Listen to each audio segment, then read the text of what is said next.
Hi hello ಎಲ್ರಿಗೂ ನಮಸ್ಕಾರ. ನೀವು ನೋಡ್ತಾ ಇದ್ದೀರಾ ಫ್ರೀಡಮ್ ಟಿವಿ. ನಾನು ಪೂಜಾ ಶಿವಕುಮಾರ್. ಎಸ್ ವೀಕ್ಷಕರೇ, ನಾನಿವತ್ತೊಬ್ಬರು ವಿಶೇಷವಾದ ಅತಿಥಿಯನ್ನು ಭೇಟಿ ಮಾಡೋದಕ್ಕೆ ಅಂತ ಬಂದಿದ್ದೀನಿ.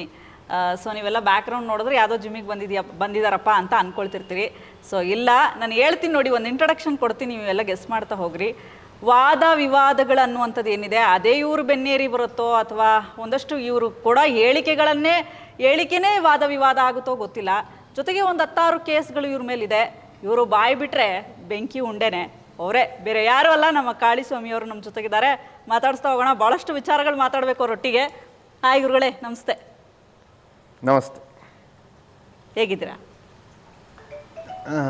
ನೀವು ಹೇಳಬೇಕು ಅದನ್ನು. ನೀವು ಚೆನ್ನಾಗಿದ್ದೀರಾ? ಸಾಕು.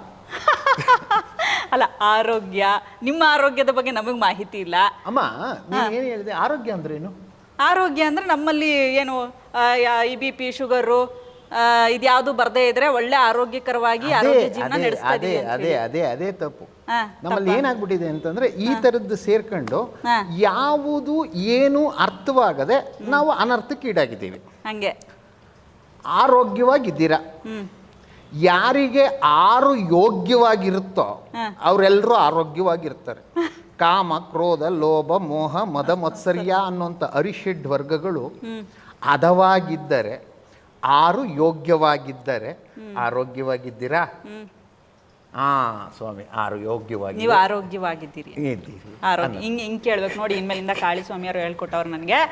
ಆರೋಗ್ಯವಾಗಿದ್ದೀರಾ ಅಂತ ಕೇಳಬೇಕು, ಹೇಗಿದ್ದೀರಾ ಅಂತ ಕೇಳಬಾರ್ದಲ್ಲ ಗುರುಗಳೇ. ಯೋಗ್ಯ ನಿಮ್ಮ ಯಾವುದನ್ನ ಅದು ಭಾಷೆನೇ ಆಗಿತ್ತು. ನಮ್ಮ ದೇಶದ ಸಂಸ್ಕೃತಿಯ ಭಾಷೆ ಒಂದು ಪದ ಇದೆ ಅಂದರೆ ನಿಮ್ಮ ಜೀವನ. ಜೀವನ ಅಂದ್ರೇನು?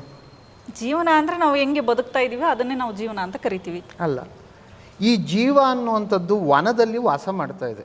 ಹಂಗೆ ಎಂದಿಗೆ ಮೋಕ್ಷವನ್ನು ಕಾಣ್ತದೋ ಅಂದಿಗೆ ಈ ವನದ ಯಾತ್ರೆ ಮುಕ್ತಾಯವಾಗ್ತದೆ. ವನದಲ್ಲಿ ಅಲೆಯುವುದು ಬದಲಾಗಿ ವನದ ದಾರಿಯನ್ನು ಹಿಡಿಯಬೇಕಾದ್ರೆ ಆತ್ಮ ಎಂಬ ಪರಮಾತ್ಮನನ್ನ ಕಾಣು. ಅದರಿಂದ ನಿನ್ನ ಜೀವ ಪ್ಲಸ್ ವನ, ಈ ರೀತಿಯಾಗಿ ನಮ್ಮ ಭಾಷೆ, ನಮ್ಮ ಕನ್ನಡದ ಸೊಗಡು, ನಮ್ಮ ಕನ್ನಡ ಭಾಷೆಗೆ ವಿಶೇಷವಾದ ಸ್ಥಾನ, ಶಾಸ್ತ್ರೀಯ ಸ್ಥಾನ.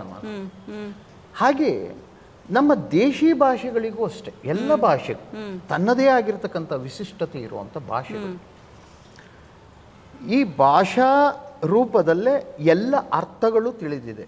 ನೀ ಹೇಳಿದೆಯಲ್ಲ, ಕಾಂಟ್ರವರ್ಸಿ, ಒಂದು ಮಾತಿಗೆ ನಾನಾ ಅರ್ಥಗಳನ್ನು ನೀನು ಅರ್ಥ ಮಾಡಿಕೊಂಡು ಕಾಂಟ್ರವರ್ಸಿ ನೀನು ಮಾಡ್ಕೊಂಡ್ರೆ ಅದಕ್ಕೆ ನಾನೇನು ಮಾಡೋಕ್ಕಾಗಲ್ಲ. ನಾನು ಹೇಳಿರೋ ಅರ್ಥ ಈಗಿರ್ತದೆ.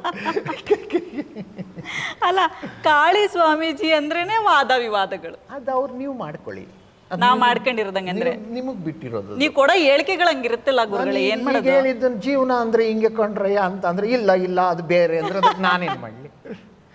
6 ಯೋಗ್ಯಗಳು ಕಣಯ್ಯ ಅಂತ ನಾನು ಹೇಳಿದ್ರೆ ನೀವು ಇಲ್ಲ 6 ಯೋಗ್ಯ ಅದಲ್ಲ, ಆರೋಗ್ಯ ಅಂದರೆ ಕಿಡ್ನಿ, ಲಿವರು, ದೊಡ್ಡ ಕಳ್ಳು, ಸಣ್ಣ ಕಳ್ಳು ಅಂತ ನೀವು ಅಂದರೆ ಅದಕ್ಕೆ ನಾನೇನು ಮಾಡೋಕ್ಕಾಗಲ್ಲ. ಕ್ಷಣ ಕ್ಷಣದ ಸುದ್ದಿಗಳಿಗಾಗಿ ಫ್ರೀಡಮ್ ಟಿವಿ ಸಬ್ಸ್ಕ್ರೈಬ್ ಮಾಡಿ, ಲೈಕ್ ಮಾಡಿ ಹಾಗೂ ಫಾಲೋ ಮಾಡಿ. ಹೊಸ ಸುದ್ದಿಗಳ ನೋಟಿಫಿಕೇಶನ್ಗಾಗಿ ಬೆಲ್ ಐಕಾನ್ ಮೇಲೆ ಕ್ಲಿಕ್ ಮಾಡಿ.